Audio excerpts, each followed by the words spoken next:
I can't stop thinking about that vice presidential debate, and I'm going to tell you why.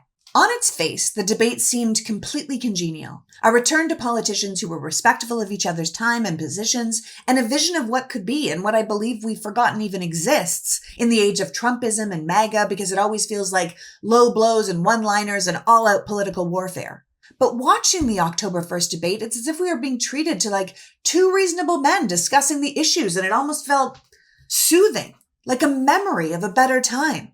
However, if you were watching the interchange between Vance and Walz and didn't know JD Vance's actual positions, if you hadn't seen Vance in other interviews or read the atrocious things he says about women or immigrants or being ruthless to achieve power, then you might have been tricked into thinking he's something he's not. Because what we saw on that debate stage was a performance. And for those of us who really pay attention to politics, it was alarming. Because here's a man running to be one breath away from the presidency, with zero executive experience, almost zero political experience, but who can change his personality and positions as easily as we would change clothes. He just took off his smug, entitled Ivy League, I know better than you skin, and became this conservative, reasonable family man. He just breezily rewrote history in real time, and he did it with style. As former U.S. Senator Claire McCaskill noted after the debate, JD Vance is a better liar than Trump. And that's saying something. Because here's the thing. Although I enjoyed the civility of the interchange, I have no idea who that man was. JD Vance changed his entire personality to meet that moment. That smooth, reasonable, smiling gentleman who cared about women who had died from thoughtless abortion policy, who was concerned that Tim Walz's son had witnessed a shooting, that aw shucks boy who grew up poor and made good, who would absolutely support and help a Democratic ticket should they be the ones to win the presidency. Who was that? It was like watching a shapeshifter. Now, it was easy to miss it, but Vance's real personality snuck out twice. Once at the very beginning, after he lied about the immigrants in Springfield, Ohio, refusing to acknowledge they were legal or admit the story he had personally made up to demonize them was blatantly untrue, and the moderators cut both of the candidates' mics to move on, one of them clarifying that the Haitian immigrants in Springfield were in fact legal, and you could hear an unmiked JD say, "Margaret, the rules were you guys weren't going to fact check." It was incredibly telling because he was deeply worried his whole plan to blatantly lie throughout the debate was in trouble.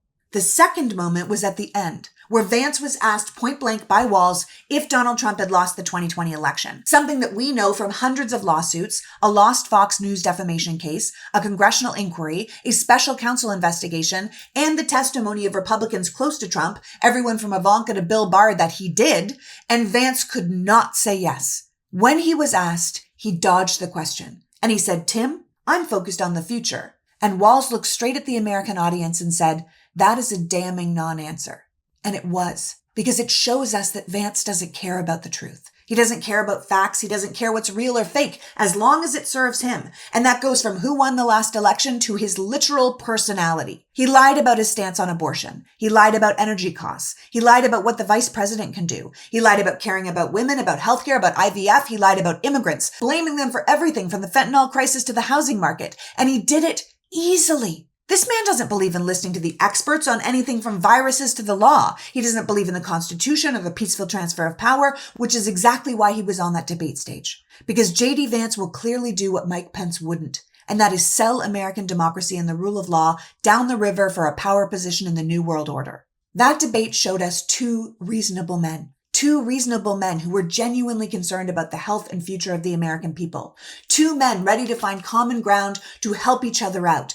But what should scare you is that there was actually only one man like that on the stage. The other was an imposter who lies like he's breathing and will be whoever he needs to be until he gets control, and then he will be exactly who he is.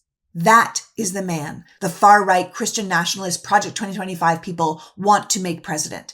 It's not Donald Trump. Trump is the vehicle to get the base across the finish line. The powers that be want a far smarter, younger, more calculated monster. Trump knows who he is. Vance will be whoever you need him to be. And if you vote for a ticket with him on it, I promise you are making a giant mistake.